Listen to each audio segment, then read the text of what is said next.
News India देख रहे हैं आप। मैं हूं आपके साथ सुचित्रा गुप्ता। इस वक्त आपको सीधे लिए चलेंगे महाराष्ट्र के उस स्टेडियम में जहां पर उद्धव और राज ठाकरे एक मंच पर नजर आ रहे हैं। जरा थोड़ा माझं ऐकून घ्या।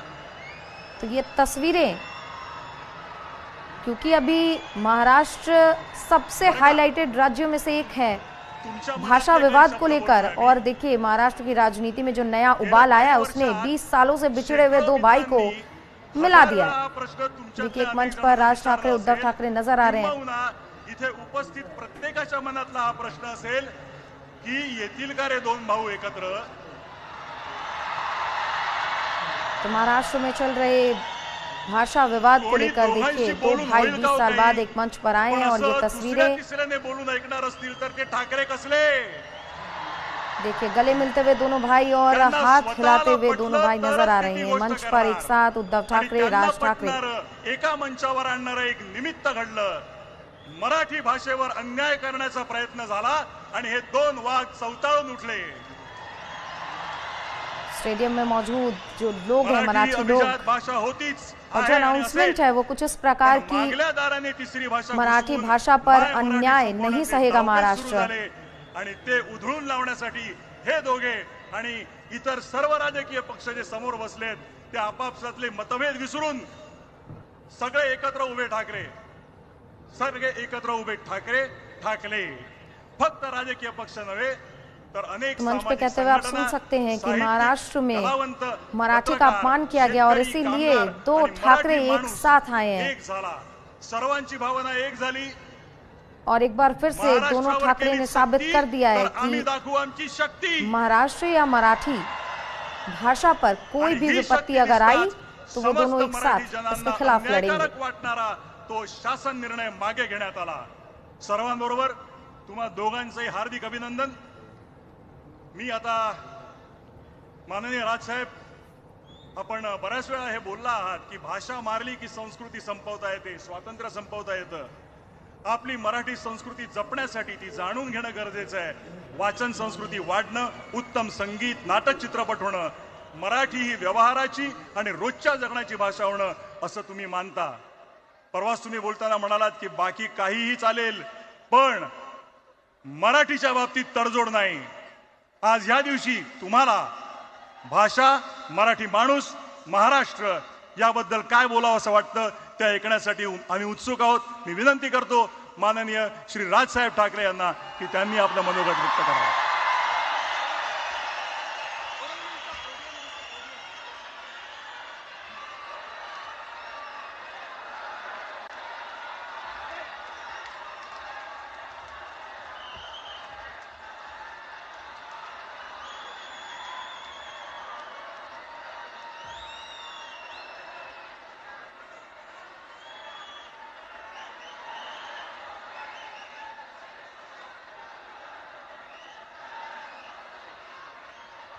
Check.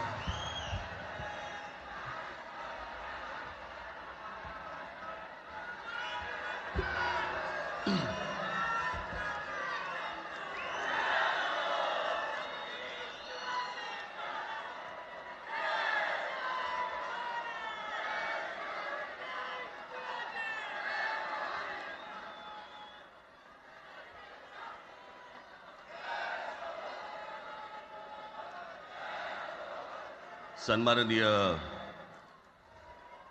उद्धव ठाकरे,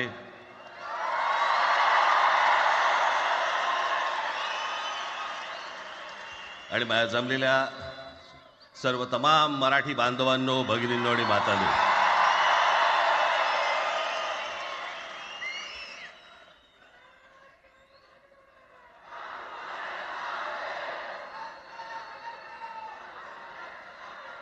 खरं तर दोघांची भाषणं संपली ना की एकत्र आरोळ्या ठोका।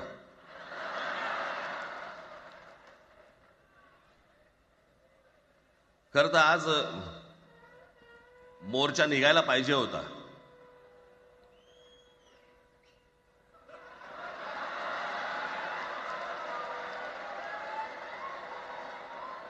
तोंडानेच आहे ना।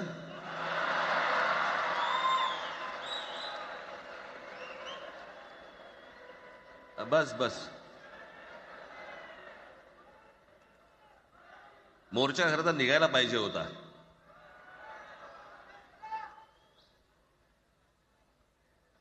मराठी माणूस कसा सर्व बाजूने एकवटतो याचं एक चित्र मोठ्या प्रमाणावरती उभं राहिलं असतं.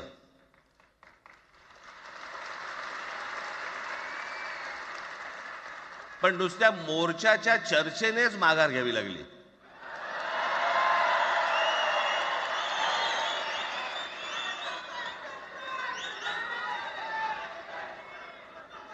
खरं तर आजचाही मेळावा हा खरं तर शिवतीर्थावरती मैदानात व्हायला पाहिजे होता.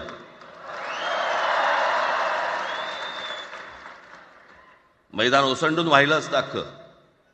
पण पाऊस आहे, पावसामध्ये सगळ्या ठिकाणी अशा प्रकारचे काही जागा मिळत नाहीत फारशा मुंबईमध्ये.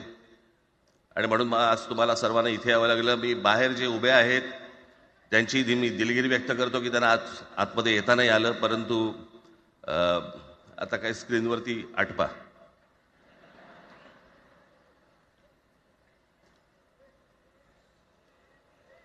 मी माझ्या मुलाखतीमध्ये एक म्हटलं होतं की ज्याच्यातनं या सगळ्या गोष्टी खरं तर सुरू झाल्या. आणि मी असं म्हटलं होतं की कोणत्याही वादापेक्षा आणि कुठच्याही भांडणापेक्षा महाराष्ट्र मोठा आहे.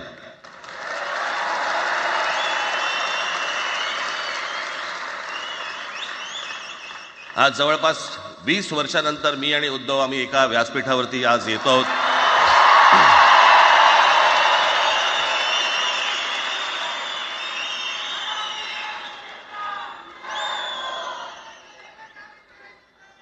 जे माननीय बाळासाहेबांना जमलं नाही, जे अनेकांना जमलं नाही, आम्हाला दोघांना एकत्र आणायचं, ते देवेंद्र फडणवीसला जमलं.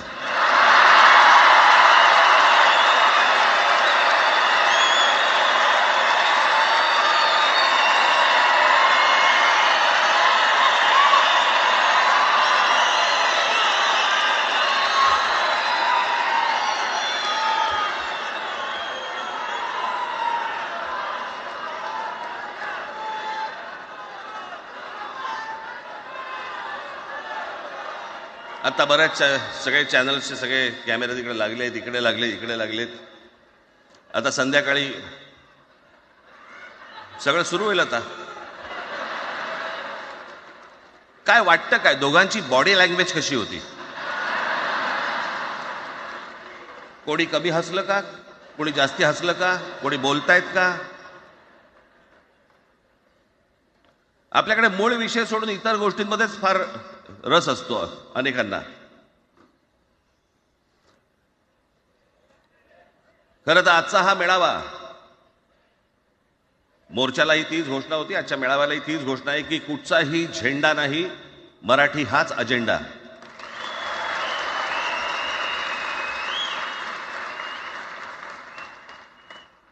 माझ्या मराठीकडे, माझ्या महाराष्ट्राकडे वेडावाकड्या नजरेने पाहायचं नाही कोणी.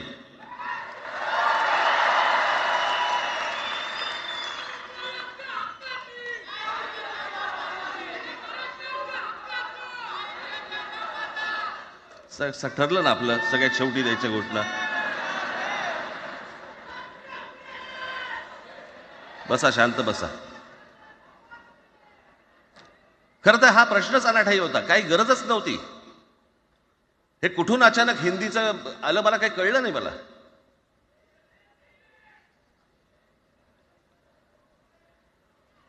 आणि हिंदी कशासाठी? हिंदी कोणासाठी? हिंदी त्या लहान लहान मुलांवरती जबरदस्ती करताय तुम्ही.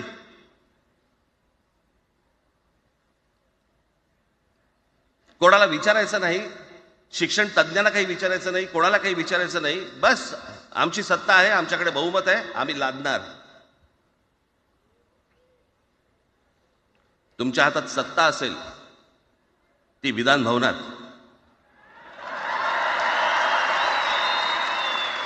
आमच्याकडे सत्ता आहे रस्त्यावर.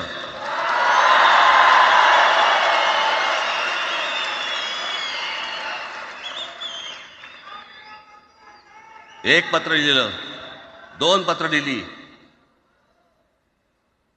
नंतर ते दादा भुसे माझ्याकडे आले.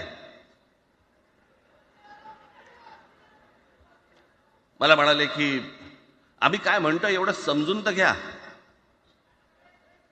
एवढं काय म्हणतो एवढं ऐकून तर घ्या. म्हटलं दादा तुम्हाला एक गोष्ट सांगतो, तुम्ही काय सांगता ते ऐकून घेईन पण ऐकणार नाही.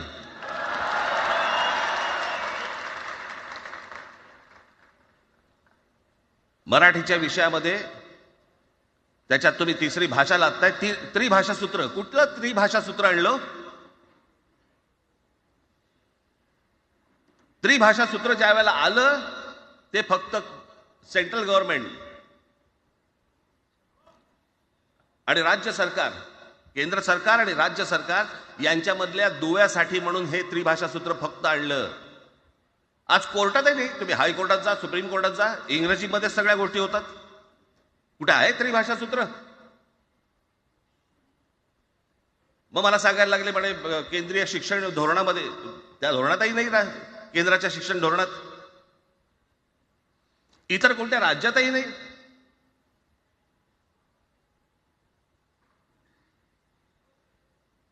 महाराष्ट्रात प्रयोग करून पाहिला तरी दक्षिणेची राज्य तर हिंगलावून विचारत नाही त्यांना.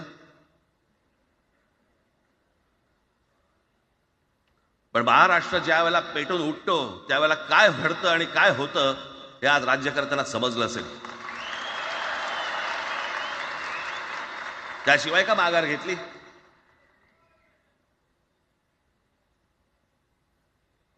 विनाकारण आणलेला विषय होता. मी त्याशी त्या भोसेला सांगितलं, म्हटलं मला सांगा उत्तर प्रदेश, बिहार, राजस्थान, मध्य प्रदेश कोणती तिसरी भाषा आणणार आहे? खरं तर आणली पाहिजे.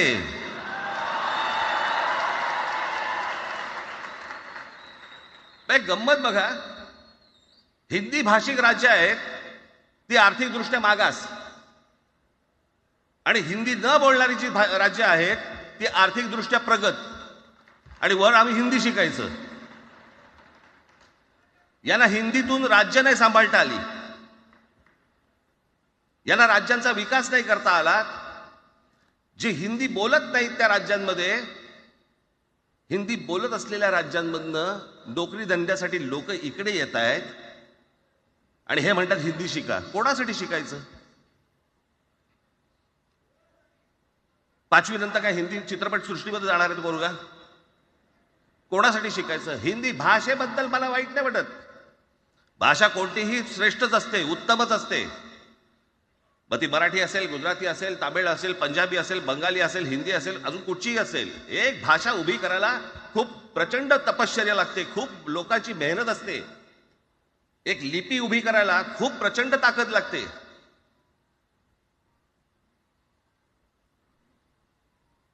अशाच भाषा काय उभ्या राहत नसतात.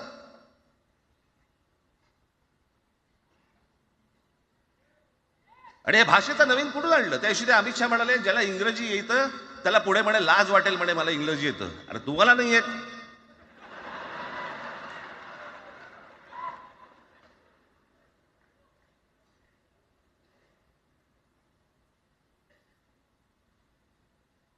या संपूर्ण हिंद प्रांतावरती 125 वर्ष, 1400 वर्ष मराठ्यांनी राज्य केलं. 1400 वर्ष इतक्या राज्यांवरती आम्ही राज्य केलं. तो त्यावेळेला राज्यच नव्हती, पण जे प्रदेश होते त्याच्यावरती राज्य केलं. आम्ही मराठी लादली गुजरातवरती, मध्य प्रदेशवरती, राजस्थानवरती, पंजाबवरती, इतर सगळ्या प्रांतांवरती जिथे जिथे म्हणून अटोकपर्यंत पोहोचले होते मराठा साम्राज्य, आम्ही लादली. अरे हिंदी भाषा आहे 200 वर्षापूर्वीची भाषा आहे, महाराजांच्या काळात पण नव्हती.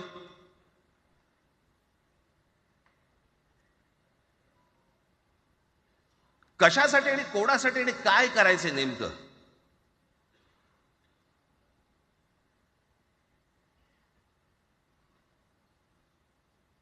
यांनी फक्त चाचपडून पाहिलं, चाचपडून. मुंबई स्वतंत्र करता येते का याच्यासाठी अगोदर जरा थोडंसं भाषेला डिवचून बघू. महाराष्ट्र शांत राहिला तर पुढे ते पाऊल टाकू.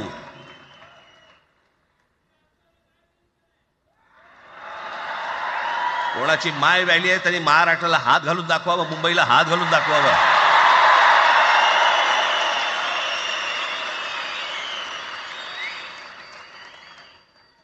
काय मजाक वाटला काय? आम्ही शांत आहोत याचा अर्थ गांडू नाही आहोत.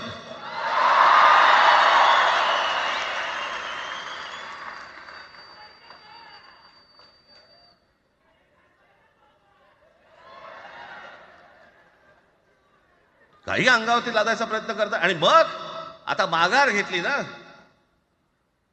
मग माघार घेतली त्याचं काय करायचं? मग वेगळ्या ठिकाणी वळवा सगळं प्रकरण. वेगळ्या ठिकाणी म्हणजे कुठे? ठाकरेंची मुलं इंग्रजी मीडियम मध्ये शिकली, बरं मग पुढे? म्हणजे दादा भुसे मराठी मीडियम मध्ये शिकून शिक्षण मंत्री झाले, देवेंद्र फडणवीस इंग्रजी मीडियम मध्ये शिकून मुख्यमंत्री झाले. कुठे काय शिकले याचा काय संबंध?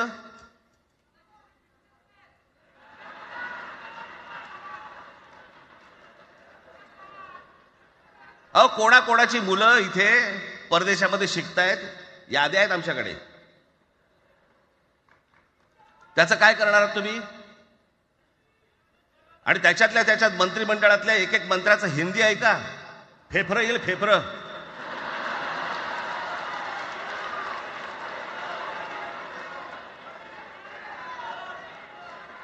हे असले प्रश्न महाराष्ट्रातच विचारले जातात. आता मी तुम्हाला अजून एक गोष्ट सांगतो.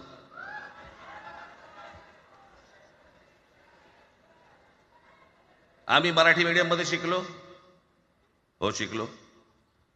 आमची मुलं इंग्रजी मीडियम मध्ये शिकली, हो शिकली. मग याच्यावरती तुम्ही प्रश्न काय उपस्थित केला? ह्यांना मराठीचा पुळका कसा? हे इंग्रजी मीडियम मध्ये टाकतात. बरं, सन्माननीय माननीय बाळासाहेब ठाकरे आणि माझे वडील श्रीकांत ठाकरे हे इंग्रजी मीडियम मध्ये शिकलेले आहेत. या दोघांवरती तुम्ही मराठीबद्दल शंका घेऊ शकता का?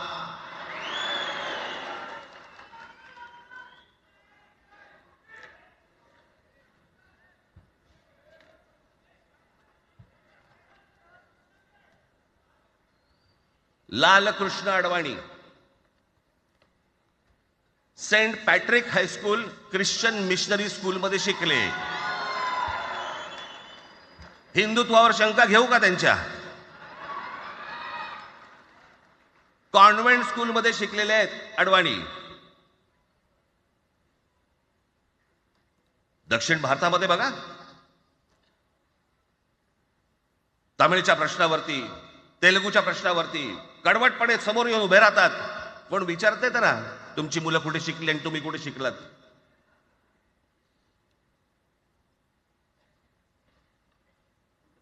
उद्या मी हिब्रू भाषेत शिकीन आणि मराठीपणाचा कडवट अभिमान बाळगीन. काय प्रॉब्लेम आहे?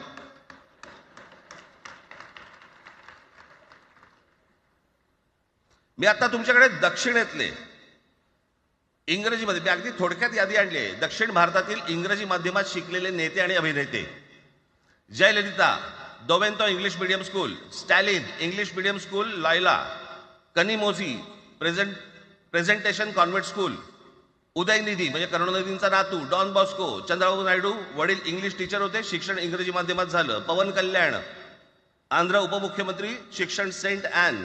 नारा लोकेश NTRचा नातू, चंद्रबाबूंचा मुलगा, Stanford school. Kamal Haasan Santhome high school. अभिनेता विक्रम मॉटफोर्ड स्कूल. अभिनेता Suriya English medium. AR Rahman आधी पद्मशेषाद्री बालभवन आणि नंतर मद्रास क्रिश्नरी हायस्कूल. परवा दिवशीचा एक प्रसंग सांगतो. एका व्यासपीठावरती तामिळनाडूमध्ये AR रहमान व्यासपीठावरती उभे होते, काहीतरी कार्यक्रम होता. त्या बाई तामिळमध्ये बोलत होत्या. अचानक ती बाई हिंदीत बोलायला लागली. त्याच्यावरती रहमानने तिच्याकडे असं बघितलं, बोलला हिंदी, आणि व्यासपीठावरनं खाली उतरला.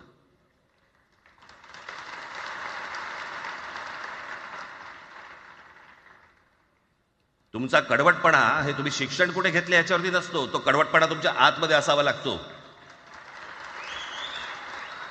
माननीय बाळासाहेब इंग्रजी मीडियम मध्ये शिकले, इंग्रजी वर्तमानपत्रामध्ये व्यंगचित्र काढायचे, पण मराठीचा अभिमान याच्या बाबतीत कधी तडजोड नाही केली.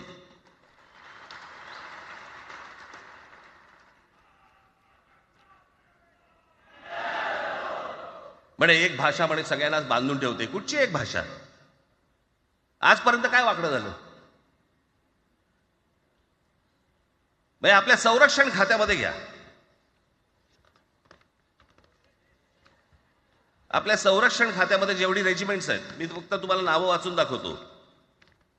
मद्रास रेजिमेंट आहे, राजपुताना रायफल्स आहे, राजपूत रेजिमेंट आहे, डोगरा रेजिमेंट आहे, सीख रेजिमेंट आहे, जाट रेजिमेंट आहे, पॅराशूट रेजिमेंट आहे, पंजाब रेजिमेंट आहे, ग्रेनेडियर्स आहेत, सीख लाईट इन्फंट्री आहे, मराठा लाईट इन्फंट्री आहे, गढवाल रायफल्स आहे, कुमाऊ रेजिमेंट आहे, आसाम रेजिमेंट आहे, बिहार रेजिमेंट आहे, महार रेजिमेंट आहे, जम्मू काश्मीर रायफल्स आहे, जम्मू आणि काश्मीर लाईट इन्फंट्री आहे, नागा रेजिमेंट आहे, गोरखा रायफल्स आहे, गोरखा रायफल्स आहे, त्याच्यानंतर तुमचं लडाख स्काउट्स आहे, अरुणाचल स्काउट्स आहे, सिक्कीम स्काउट्स आहे. इतक्या राज्यांच्या आज आपल्या संरक्षण खात्यामध्ये लोक आहेत आणि इतक्या रेजिमेंट्स आहेत. शत्रू दिसला की एकत्र तुटून पडतात ना. भाषेचा प्रश्न येतो कुठे?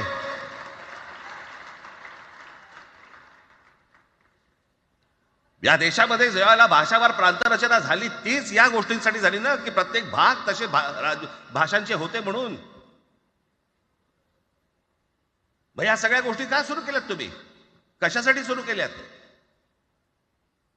काय याच्या मागचं राजकारण? आत्ता सांगून ठेवतो, आज तुम्ही सगळेजण मराठी म्हणून एकत्र आलात. आज महाराष्ट्रामधला तमाम मराठी आज मराठी म्हणून एकत्र आला. टाळ्या वाजू नका, मी काय सांगतोय नीट ऐका. याचा पुढचं राजकारण ह्यांचं पुन्हा तुम्हाला जातीमध्ये विभागायला सुरुवात करतील. पुन्हा हे जातीचं कार्ड खेळायला सुरुवात करणार. मराठी म्हणून तुम्हाला कधी एकत्र येऊ देणार नाहीत. हे जातीपातीमध्ये विभागायला सुरुवात करतील. आता हे सुरू केलं. काल कोणाच्या ते व्यापाऱ्याच्या कानफडीत मारली मीरा भाईंदरला. त्याच्या काय इथे लिहिलं होतं काय गुजराती?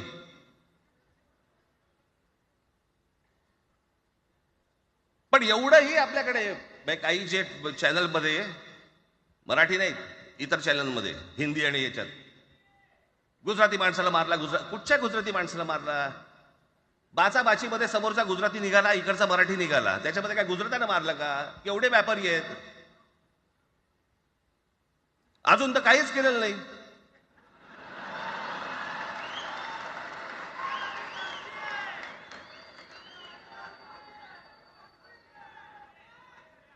अर्थात त्यांना मराठी आली पाहिजे याच्याबद्दल वाद नाही. विनाकारण उठसूट काही मारामारी करायची गरज नाही आणि मारायची गरज नाही. पण जर जास्ती नाटकं केली तर कानाखाली आवाज काढलाच पाहिजे तुम्ही.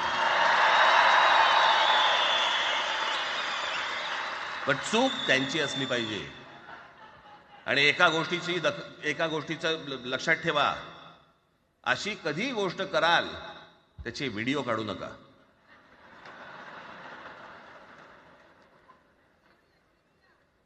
आपल्यामध्येच त्यांना कळलं पाहिजे.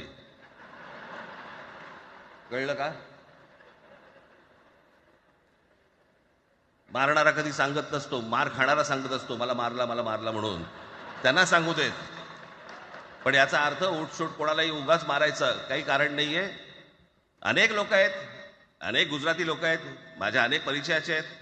माझे एक मित्र आहेत नयन शाह म्हणून, त्याला मी गुजराठी म्हणतो. तुमचा विश्वास बसणार नाही इतकं अप्रतिम मराठी तर बोलतोच, विनोदाचंही अंग आहे. आणि शिवाजी पार्क मैदानामध्ये फिरताना कानाला हेडफोन लावून पु ल देशपांडे ऐकणारा गुजराती आहे.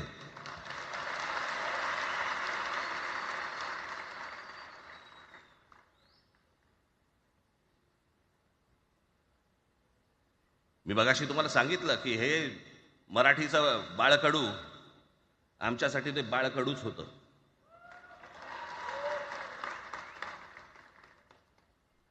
मी मागे एक प्रसंग सांगितला होता, आज मुद्दामून तो प्रसंग सांगतो आपल्याला की हे आमच्या धमन्यांमध्ये आलं कुठून. मी एवढा महाराष्ट्रासाठी मराठीसाठी कडवट का झालो. लहानपणापासूनचे अनेक प्रसंग आहेत माननीय बाळासाहेबांबरोबरचे. पण मी एक प्रसंग कधीही विसरणार नाही, आणि तो 1999 सालचा आहे. त्या 1999 साली शिवसेना भारतीय जनता पक्षाची युती सरकार येणार नाही अशी परिस्थिती होती.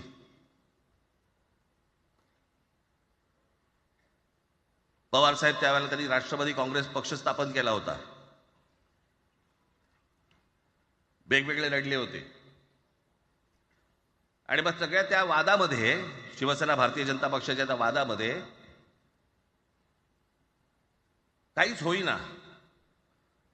दिवसामागून दिवस चाललेत, परंतु काही होईना. एके दिवशी मी मातोश्रीला खाली बसलो होतो, दुपारची वेळ होती. अचानक 2 गाड्या लागल्या. साधारणपणे 3:30-4 वगैरे वाजले असतील. ते जरा वेळेला नाव विसरतो, पुण्याचं कोण, जावडेकर, प्रकाश जावडेकर आणि काही मंडळी आली. मला म्हणाले, राज, बाळासाहेबांना अर्जंट भेटायचंय. म्हटलं आत्ता ते भेटणार नाही. म्हटलं ती त्यांची झोपायची वेळ आहे. नाही म्हणे अर्जंट आहे. म्हटलं नाही भेटणार. म्हटलं मी तुम्हाला सांगतो. म्हटलं काय विषय काय? म्हटलं मी बोलायचं काम करतो. म्हटलं काय विषय काय? आणि त्यांना सांगा मुख्यमंत्री पदाचा विषय झालेला आहे. म्हटलं अच्छा, अरे वा. म्हटलं काय झालं? सुरेशदादा जैन यांना दोन्ही बाजूने आम्ही ठरवलंय की त्यांना मुख्यमंत्री करायचं. एवढं फक्त बाळासाहेबांना सांगायचं. ठीक. मी वर गेलो. रूममध्ये काळोख, शांतता. आम्ही अरे तुरेमध्ये बोलायचो म्हणून मी हाक मारली. म्हटलं हे काका गाढ झोपले होते. म्हटलं काका उठ. ए काका उठ. बघितलं माझ्याकडे.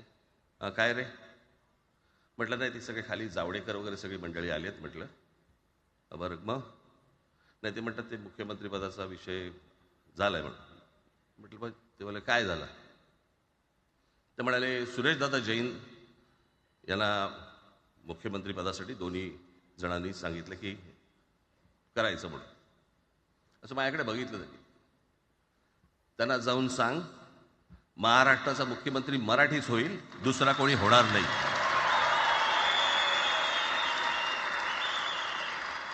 मराठी या एका विषयासाठी मला तिकडे कळलं की या माणसाने सत्तेवर लाथ मारली.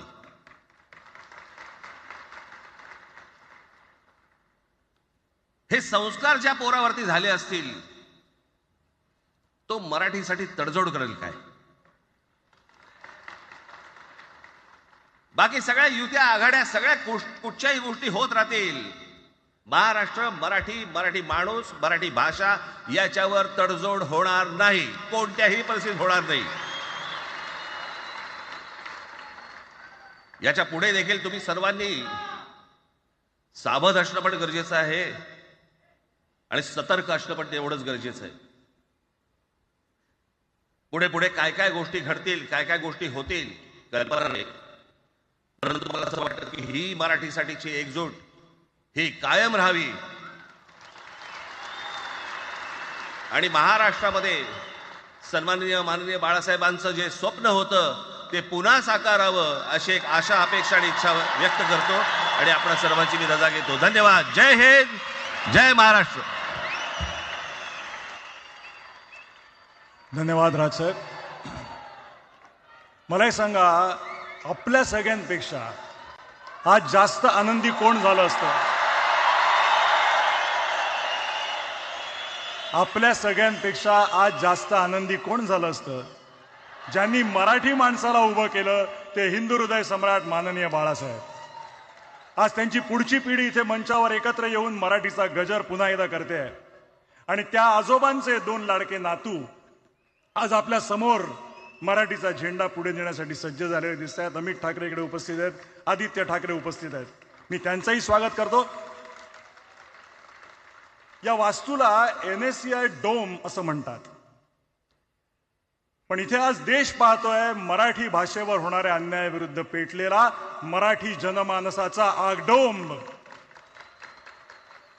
या सर्व मराठी प्रेमींना आता उत्सुकता आहे, माननीय शिवसेना पक्षप्रमुख श्री उद्धव बाळासाहेब ठाकरे हे काय बोलतील.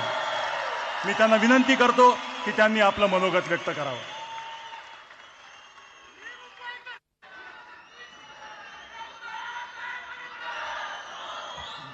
त्या बातम्या आहेत.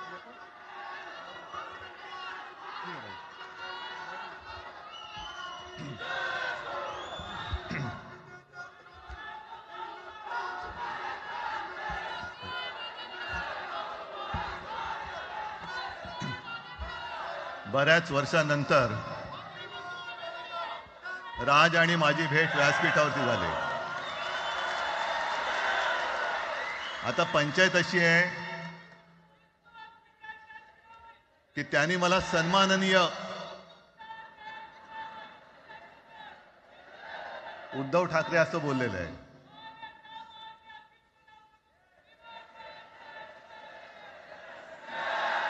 ठीक आहे. आणि साहजिकच आहे की त्याचंही कर्तृत्व आपण सर्वांनी पाहिलेलं आहे.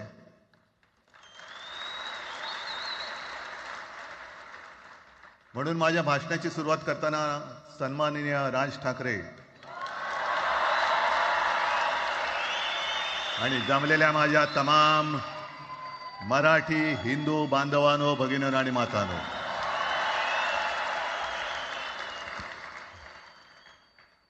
अप्रतिम मांडणी राजनी केलेली आहे. माझ्या भाषणाची काय आवश्यकता आहे असं मला वाटत नाही, कारण आजच्या कार्यक्रमाची घोषणा झाल्यानंतर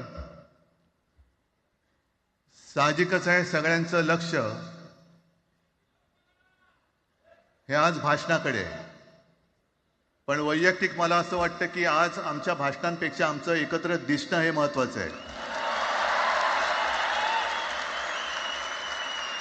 सर्वप्रथम इकडे समोर सगळेजण बसलेत. ज्यांनी ज्यांनी मराठी भाषेसाठी पक्षभेद विसरून एक मराठी माणसाची वज्रमूठ दाखवली, त्या सगळ्यांना धन्यवाद देतोय. दीपक पवार पण त्याच्यात आहेत, सगळेच आहेत. मुणगेकर साहेब आहेत, सुप्रियाताई आहेत, सगळेच आहेत. कोणाकोणाची नाही. महादेवराव बसले. महादेवराव आपल्याला सुद्धा बऱ्याच वर्षांनी पाहिलं. काय वेळेला काय जानकर बी अनजान होते, असं होतं.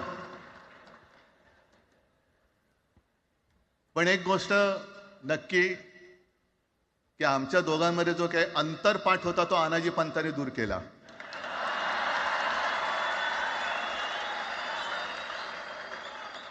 आता अक्षता टाकण्याची काय तुमच्याकडनं अपेक्षा नाहीये. एकत्र आलोय एकत्र राहण्यासाठी.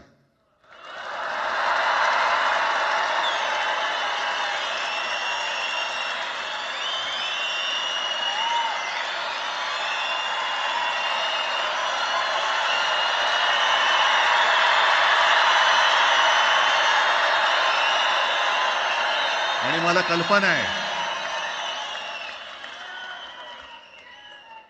आज मला कल्पना आहे की अनेक बुवा महाराज हे बिझी आहेत. कोण लिंब कापतंय, कोण टाचण्या मारतंय, कोण गावी जाऊन अंगारे दुपारे करत असेल, रेडे कापत असतील. त्या सगळ्यांना सांगतो, या सगळ्या भोंदूपणा विरुद्ध माझ्या आजोबांनी लढा दिला होता आणि त्यांचे आम्ही वारसदार म्हणून तुमच्या समोर उभे ठाकलेलो आहोत.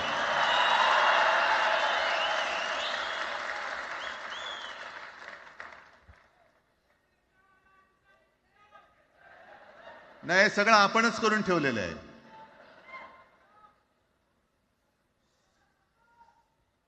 भाषेवरनं जेव्हा एखादा विषय निघतो तेव्हा तो केवळ वरवरचा धरून चालणार नाही. मधल्या काळामध्ये अगदी दोघांनी, म्हणजे मी काय राजनिक आणि आपण सगळ्यांनी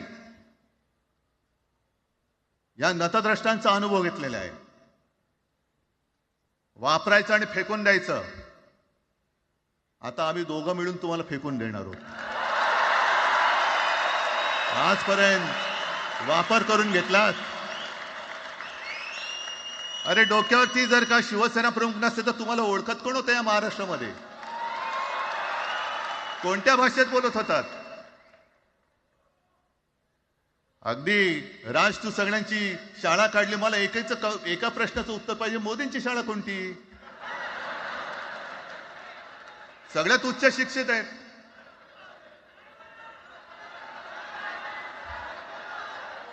पण हे जे काय यांची मध्यंतर मी बोललो ना, भाजप ही अफवांची फॅक्टरी आहे.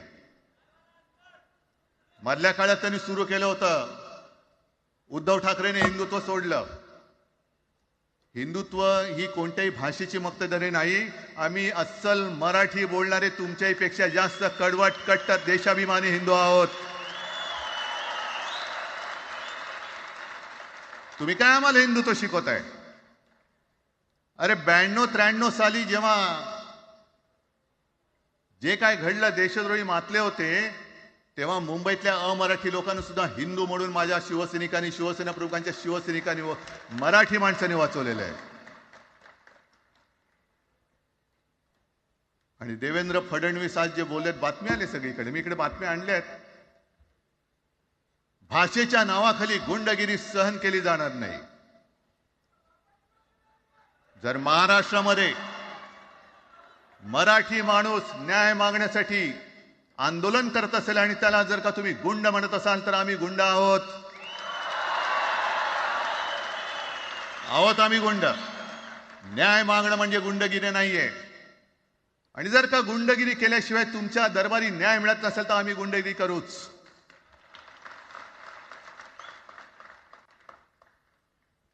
पण हे सगळे राजकीय वाडगे.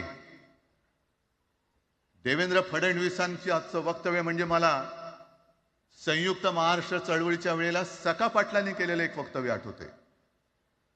हे असेच तेव्हाचे, जो दिल्लीत बसतो त्याचे पाय चाटणारे इथले राज्यकर्ते असतात, ते त्यांना मी बाडगे म्हणतोय.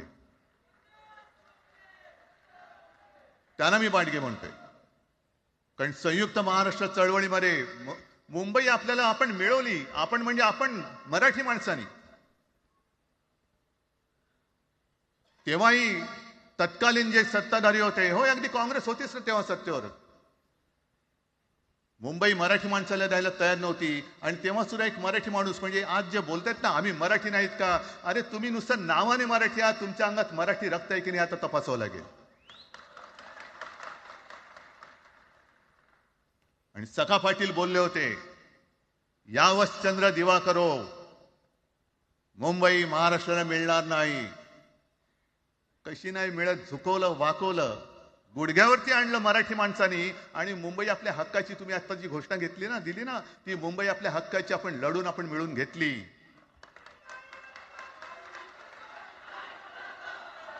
कशासाठी हा सगळा तुम्ही घोळ घालता? पण याच्या मागे मी जे माझ्या डोक्यात जो एक विचार आहे, पटतो की नाही बघा. हे यांचं सध्या जे काय चालू आहे, म्हणजे आधी आपल्याला सुद्धा वाटलं होतं. कारण तेव्हा काश्मीरमध्ये 370 कलम होतं, ते हटवण्यासाठी शिवसेनेने पाठिंबा दिला. आणि तेव्हा यांनी घोषणा दिली होती, एक निशाण, एक प्रधान, एक विधान. बरोबर आहे, देश एक असला पाहिजे, संविधान एक असला पाहिजे, निशाण सुद्धा एकच, तो आपला तिरंगा असला पाहिजे. भाजपचं भांडी पुसायचं फडकं असतं कामा नये. ते फडकं म्हणजे आमचा राष्ट्रध्वज नाहीये. पण ते सगळं चाललंय एक एक एक एक. त्याच्यानंतर आता नवीन एक तुमणं काढलं, 1 नेशन 1 इलेक्शन. म्हणजे हळुवारपणाने हे सगळं काही एक एक एक करत, हिंदी, हिंदू, हिंदुस्तान, हिंदू आणि हिंदुस्तान मान्य आहे, पण हिंदीची सक्ती आम्हाला मान्य नाही. तुम्ही किती कमिट्या करा, हिंदीची सक्ती तुमचे 7 पिढ्या उतरल्या तरी आम्ही लावू देत नाही.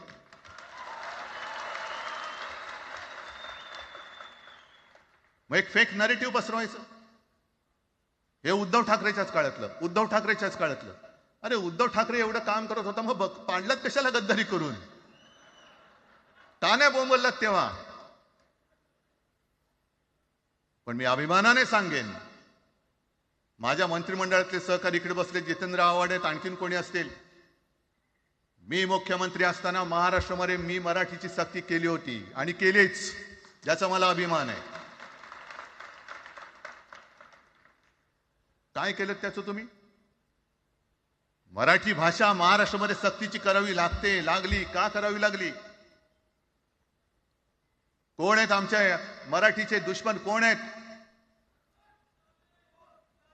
पण महाराष्ट्रामध्ये मराठीची सक्ती केल्यानंतर सुद्धा काही लोक कोर्टामध्ये गेले. ती गुंडगिरी नाही होत. पण आता कोणतरी एक तो भेडिया काय भेडिया असतं त्याचं नाव,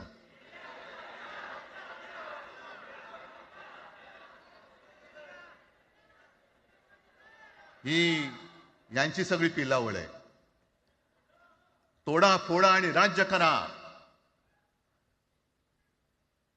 आपण ज्या काही गोष्टी केल्या होत्या, हे म्हणतात म्हणे शिवसेनेने आजपर्यंत काय केलं. शिवसेना म्हणजे आता राज मी तुला माझ्या सोबतच घेतो, कारण आपण तेव्हा एकत्रच होतो, आता सुद्धा पुढे एकत्र चाललेलो आहोत. त्याच्यामुळे आपलं सगळं तेव्हाच म्हणतोय, आपला एवढ्या वर्षाचा कालखंड मराठी माणूस म्हणे मुंबई बाहेर नेला. मराठी माणूस आम्ही मुंबई बाहेर नेला असं जर का तुम्हाला वाटत असेल तर 14 सालानंतर तुम्ही मुंबई आणि महाराष्ट्राचे जे काही लचके तोडलेत, मुंबईतून सगळे उद्योगधंदे, महाराष्ट्रातून उद्योगधंदे सगळे पळवले, आर्थिक केंद्र गेलं, हिरे व्यापार गेला, मोठमोठी ऑफिसेस गेली. आपल्याकडे येणारे उद्योगधंदे जे आपल्या काळात येत होते ते कुठे गेले? मग काय तेवढाच हिंदुस्थान किंवा तेवढाच सगळे हिंदू आहेत? तेवढेच हिंदू आहेत. आम्ही सगळं करत होतो, केलं होतं. पण तुम्ही पहिल्या प्रथम गद्दारी, आमच्यात गद्दारी करवलीत आणि तुम्ही आमचं सरकार पाडलं. ह्याचं कारण तुमचे जे मालक तिकडे बसलेले 2 व्यापारी, त्यांचे बूट चाटण्यासाठी तुम्ही हे सगळं करतात.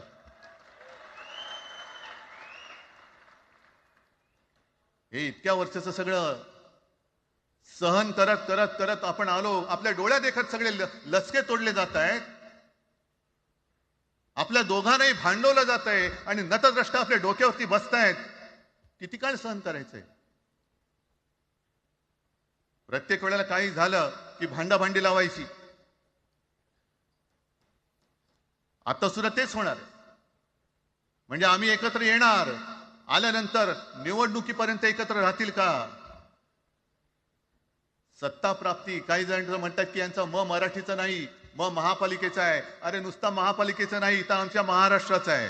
आम्ही महाराष्ट्र सुद्धा काबीज करू.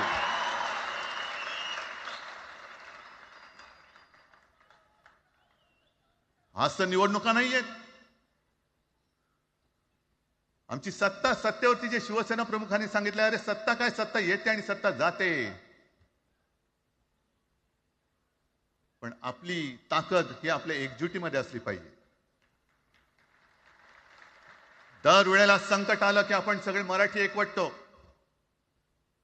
आणि संकट गेलं की आपणच एकमेकांमध्ये भांडायला लागतो. आता नको, हा नतद्रष्टपणा आता करायचा नाहीये, अजिबात करायचं नाहीये.